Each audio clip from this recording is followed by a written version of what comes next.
Alors, l'immobilier d'affaires, on va distinguer les deux branches traditionnelles qui sont l'immobilier tertiaire et les locaux d'activité. Le plus spectaculaire, c'est en 2008, ça a été l'immobilier tertiaire, car 2007, on avait un chiffre de mémoire aux alentours de 27 000 m².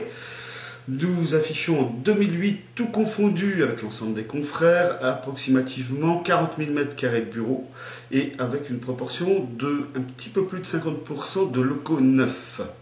C'est tout à fait exceptionnel et je crois même totalement atypique par rapport aux autres villes de la région et même par rapport au territoire national. Il y a une appartenance à un groupe national avec Arthur Lloyd. On a des comparatifs et effectivement Tours a tiré son épingle du jeu remarquablement. Alors l'explication, il n'y en a pas une. À mon sens, il y en a plusieurs. C'est un faisceau. Alors, on va parler d'une ville qui est suffisamment éloignée de Paris pour ne pas être dans sa sphère, mais suffisamment proche en temps de trajet. D'une agglomération qui offre à la fois un bassin d'emploi et un centre de formation tout à fait large et généraliste, qui permet pratiquement à toute entreprise de trouver à Tours à embaucher des gens qualifiés. Et puis le troisième facteur, on en a beaucoup parlé, c'est sans doute tous les moyens de communication qui existent. Donc on peut parler de la route bien sûr avec notre étoile autoroutière à 5 branches. On peut parler du TGV, c'est pas nouveau, hein, ça va faire 19 ans qu'il est là, mais ça se vérifie pleinement. Mais aussi, et dans une certaine mesure peut-être plus modeste, mais qui est aussi un facteur de l'aéroport de Tours, qui est un facteur d'ouverture et qui peut peut-être répondre à une certaine aviation d'affaires. Alors les mutuelles, je confirme, alors les mutuelles par une présence, mais 2008 n'a pas vu d'arrivée de nouvelles mutuelles. La précédente c'était la Massif, mais c'était en 2007, quoique elle a quand même pris, je crois, à peu près 2000 m² à Tours-Nord au programme de l'aéronef.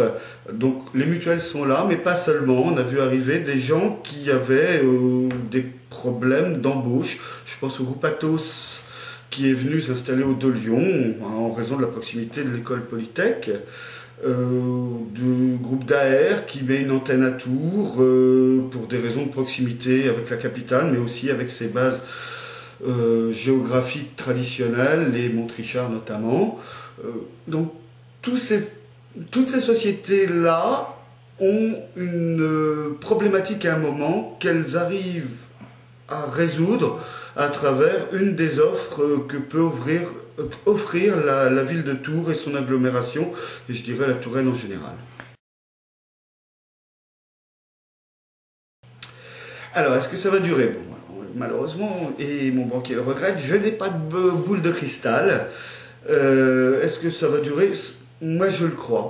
Alors, certainement pas dans les mêmes proportions, mais je crois toujours au dynamisme de la Touraine, avec, si j'étais polémique, et on peut l'être un peu, je dirais qu'on tire profit de notre inactivité pendant des années en matière industrielle. Tours n'a jamais été une ville industrielle et ça date de Jean Royer et peut-être même avant. Eh bien, on en a les résultats aujourd'hui. L'industrie va pas bien, donc Tours va bien.